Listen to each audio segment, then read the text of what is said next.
The following opinions are solely those of BoatTEST.com and its test captain. Hi, Captain Steve for BoatTEST.com, and today we'll be conducting a full sea trial and performance evaluation on a new boat from Riviera, the Belize 66 Sedan. She's a hardtop cruising yacht that takes the quality construction Riviera is so well known for and dials in an increased level of customization, amenities, and finish work, all while using some innovative engineering solutions that add utility to the yacht. First, let's see how she performed. The Belize 66 Sedan has a length overall of 69 feet 3 inches and a beam of 17 feet 11 inches. With an empty weight of 76,000 pounds, 891 gallons of fuel, and 3 people on board, she had an estimated test weight of 84,842 pounds. With twin 1,000 horsepower Volvo Penta IPS 1350s powering our test boat, we reached a top speed of 33.7 knots at 2,400 RPM. Best economic cruise came in at 1,500 RPM and 15.3 knots. It was at that speed that the 33-gallon-per-hour fuel burn translated into 0.5 nautical miles per gallon and a range of 497.3 nautical miles. Acceleration from a standing start to plane averaged 7.7 seconds. She went from 0 to 20 miles per hour in 10.2 seconds and exhibited very little bow rise with hard acceleration. We didn't see particularly rough seas in our test, so we can't comment on how she would handle in 5 to 6 footers, but we did see 2 to 3 footers close together with some wind chop, and it allowed us to see what she could do through her full range of speeds in all directions. We put her through some turns, and she took them with a comfortable inward lean, but like all IPS-powered boats, her turns were wide, and the faster she goes, the wider they are. For tighter turns, we simply slowed down. She has an armrest-mounted joystick that lets the operator steer the boat at all speeds without having to touch the wheel. The Helm joystick can also be used for docking the boat, either seated looking forward or standing and looking aft. But on our test boat, twin joystick controls on the aft deck to both port and starboard make backing into a slip even easier. At the main helm, the wheel is placed on the boat's centerline. The helm console itself extends to the port side and is wide enough for two 22-inch Garmin GPS Map 8422 displays as part of a glass cockpit that allows full integration of engine data. And the helm displays are mounted in pods. On the port side of the helm dash are the bow spotlight remote control and the touchscreen C-Zone digital switching control. There's a third 17-inch Garmin display on a lower panel of the helm dash with full engine instrumentation. Electrical switches are arrayed beneath the display to control bilge pumps and courtesy lights in the accommodation spaces. On the starboard side of the helm, the wheel is flanked by the remote control and chain counter for the Muir windlass and the Volvo Penta ignition switches. On the other side of the wooden wheel is the VHF mic.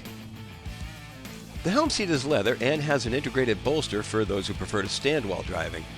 There's a flip-down footrest and the port armrest flips up. The seat is mounted on an electric pedestal that makes it easy to adjust. There are 2 companion seats, one to port and another across the companionway to starboard, and they are the same leather seats with no power adjustment or footrest. Between the helm and port companion seats is a control console with the engine throttle and shift binnacle forward. Now, not everyone is accustomed to operating the throttle and shift levers left-handed, but it made sense for the design, and rest assured, you'll get used to it almost immediately. Just abaft the control levers is the grid control for the Garmin displays and autopilot. Switches controlling lights, wipers, the sunroof, and other electrical systems are arrayed around the remote, all within easy reach of the captain without ever having to leave the seat. The windshield is large and offers excellent sightlines forward and to the sides with minimal interference from the mullions, while the hardtop brow helps cut down some of the glare. The windshield is curved both horizontally and vertically, and our close inspection did not detect the slightest distortion.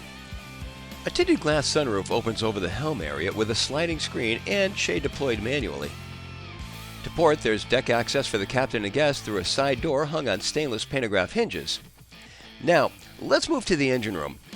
This is another location where Riviera Yachts shows off some different ideas. The designers considered accessibility to the engine room, and there are no less than 4 entry points. The easiest way in for an owner-operator is via walk-in access from the master head.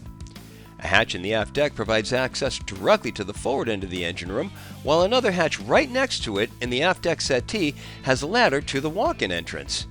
2 more hatches offer access to the aft end.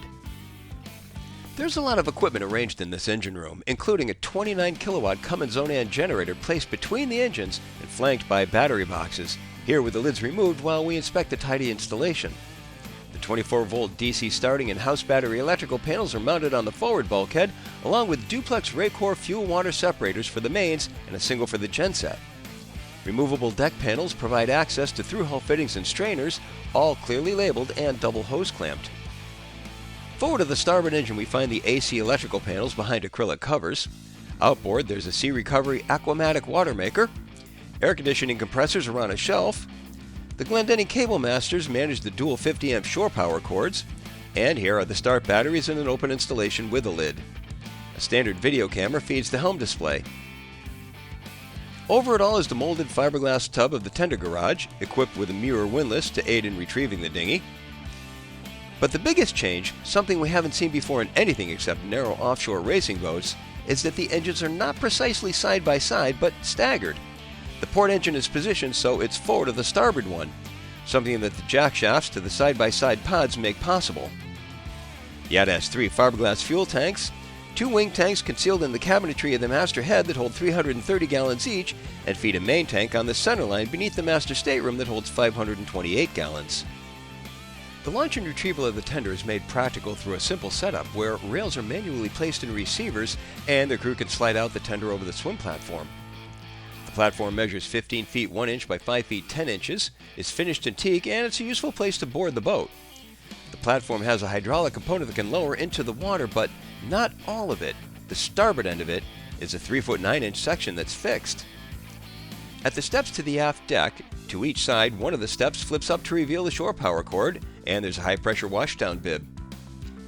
Each aft quarter has robust hardware for dock lines, including 14-inch cleats, newer warping windlasses with a foot control, and integrated stainless steel fairleads. A hatch in the overhead above the aft deck has a removable ladder that provides easy access to the hardtop and the mast. Slide deck access is easy from the aft deck to both port and starboard, with a 13-inch wide walkway protected by a robust 2.5-inch oval rail placed 30 inches off the deck. The rail height climbs to 36.5 inches between the 2 7.5-inch steps on the side deck. There are spring-line cleats atop the bulwarks, and fuel fills are amidships on the port side. On the foredeck, the ground tackle is flanked by a pair of 14-inch cleats with stainless steel fairleads. The 99-pound polished stainless steel Ultra anchor sits on a custom stainless steel bow roller equipped with a saltwater anchor washdown. The 24-volt DC Muir windlass manages 250 feet of half-inch galvanized anchor chain with a chain stopper and devil's claw arrangement to secure the anchor. The stainless steel plate above the anchor can accept a video camera. An LED spotlight has a wired remote control on the helm dash. There's access to the road locker and storage to starboard with steps to simplify the climb in and out.